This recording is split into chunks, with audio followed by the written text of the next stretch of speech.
दुआ ज़ोहरा के केस की गुत्थियाँ जो हैं अब सुलझने लगी हैं और इस वक्त मौजूदा सूरत हाल ये है कि लाहौर में एक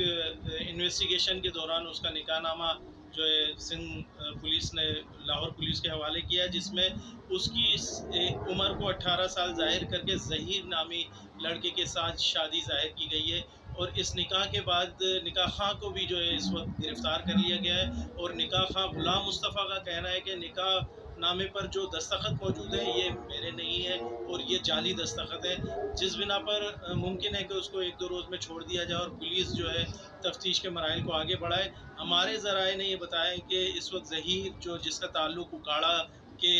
साहिवाल के किसी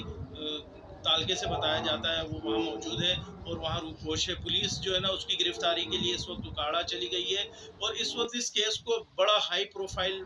करके पेश कर दिया गया है और ये 2 सूबों की पुलिस इस केस को सुलझाने में लगी हुई है। और मज़े की बात है, आपको मैं ये बताता चलूँ कि हमारी कानूनी माहिरीन से जो बात हुई है, कानूनी माहिरीन कहते हैं कि इस वक्त पंजाब में जो कानून है वो लड़की की शादी की उम्र को 16 साल ज़ाहिर करता है और जायज़ करार देता है, जबकि सिंध में 18 साल लड़की बालिग बलूगत पर जब आती है तो उसको निकाह की इजाज़त है। मगर पंजाब में कई ऐसे केसेस भी सामने आए कि कम उम्र लड़की को भी अदालत ने उसके शौहर के साथ जाने की इजाज़त दी। और हमारा इस्लाम भी जो है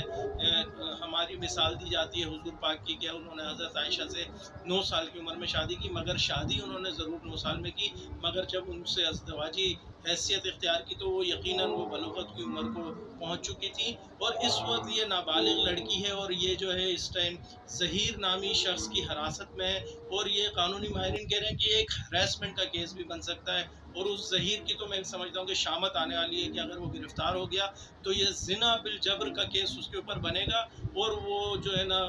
जेल की सलाखों के पीछे होगा। और निमरा जो है वो बलूगत को उम्र को नहीं है, तो लिहाजा उसको बरखला कर जो है ले जाया गया है। तो ये एक ऐसा केस है जो हमारे लिए एक मिसाल बन चुका है। कराची के शहरियों को मेरी गुजारिश है कि वो अपने बच्चों को एक तो मोबाइल से बहुत दूर रखें, ये मोबाइल ने जो है हमारे माशरे को बहुत ख़राब कर दिया है। और दूसरा, इस केस के तनाजुर में देखें, अपने बच्चों को पर निगाह रखें अपने बच्चों पर और ख़ास तौर पर उनको स्कूल के दौरान जो है ना किसी अजनबी शख्स के हवाले ना करें और उनकी खुद केयर करें। Thank you.